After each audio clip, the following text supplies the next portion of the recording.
Hello, I show you how to hard reset on LG Tribute. Turn off the phone.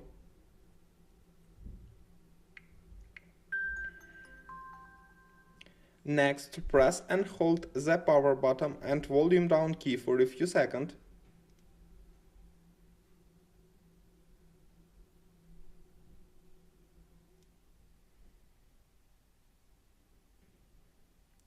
Now use volume key and power key to select factory reset. Then choose yes.